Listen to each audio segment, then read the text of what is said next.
Всем привет и добро пожаловать на мой канал!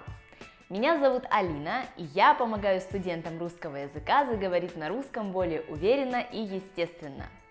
Подписывайтесь на канал, если вы еще не подписаны, ставьте лайк и активируйте колокольчик, чтобы получать уведомления о новых видео.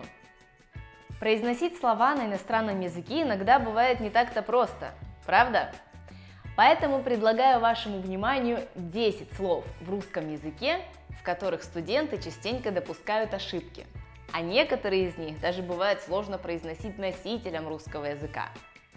Обязательно проговаривайте эти слова вместе со мной, чтобы потренировать свою дикцию звуками русского языка. Готовы? Поехали! Как произносится это слово? Как будто бы не так просто, да? Потому что в середине есть целых 4 согласных. Как это вообще произнести?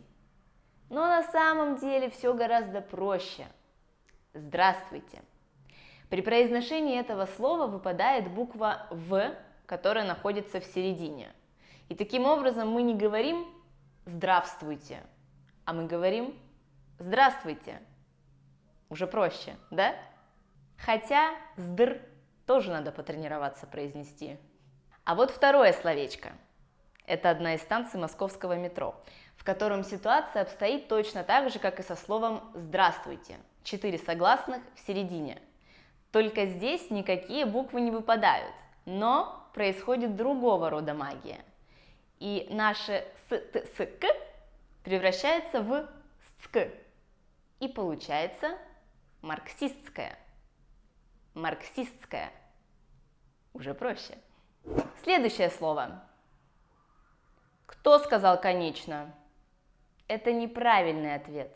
Правильный ответ – «конечно». Во-первых, «ч» превращается в «ш», а «о» превращается в «а». Как мы знаем, во многих словах буква «о» произносится как буква «а». И получается «конечно». Конечно.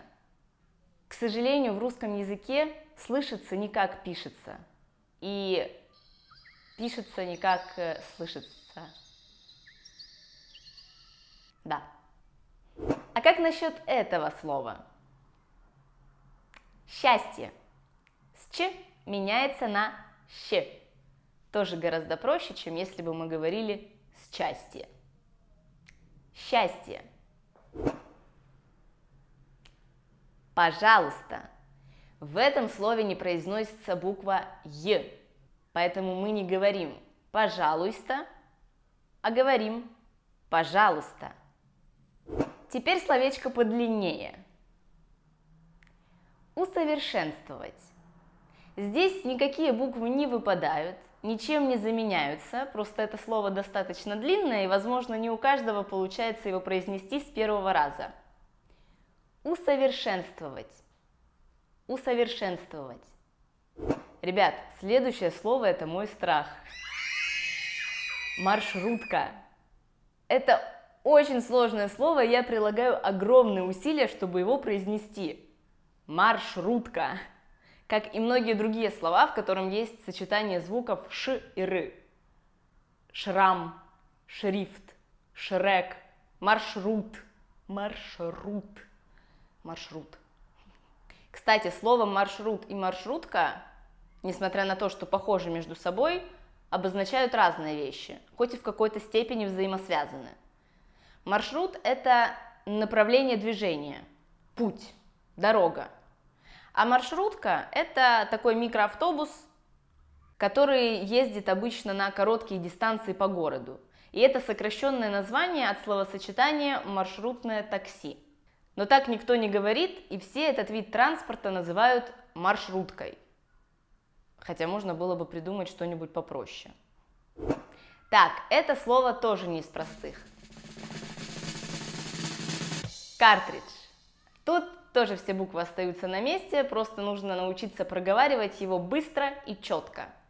Картридж, картридж, картридж, картридж, картридж, картридж. 2 hours later. Картридж – это сменный элемент. Например, в принтере это штука, в которую заливаются чернила. Или картридж для фильтра. который очищает воду. Чревато. В этом слове ситуация похожа с маршруткой, потому что есть вот это сложное сочетание звуков ч и р. Чревато. Что значит чревато? Это то, что может повлечь за собой неприятные последствия. Например, я не выучила стих. Чем это чревато? То есть, какие будут последствия? Имея в виду, что последствия будут неприятными. Ну, ты получишь 2. Это отсылка к видео, в котором я объясняю интересненькие выражения. Если вы его не видели, оно будет здесь. А теперь слово, на которое, как говорят, жаловался знаменитый Льюис Кэрролл. Защищающихся. Но здесь просто много шипящих, но как будто бы не такое уж и сложное это слово. Однако в транскрипции английского языка оно выглядит примерно так. Или так. Если бы я увидела это слово в английском языке, то, наверное, я бы побоялась даже попытаться его произнести. Но в русском, как вы видите, оно не так жутко выглядит. Защищающихся. Ну а напоследок произнесите букву «ы». И на этом у меня сегодня все. Какое из этих слов вам сложнее всего произносить? Ну, маршрутка вне конкуренции. Напишите в комментариях, какой ваш родной язык и какие звуки в русском языке вам даются сложнее всего. И какие слова вам в принципе сложно произносить в русском языке, потому что здесь представлена только малая часть, а на самом-то деле этих словечек ой как много. Так что давайте составим словарь труднопроизносимых русских слов в комментариях под этим видео. Если я что-нибудь вспомню, тоже напишу в комментариях. Сама себе. Спасибо, что смотрели. Не забывайте про лайк, подписку и вот это вот все. А я с вами прощаюсь до следующего видео и пока-пока!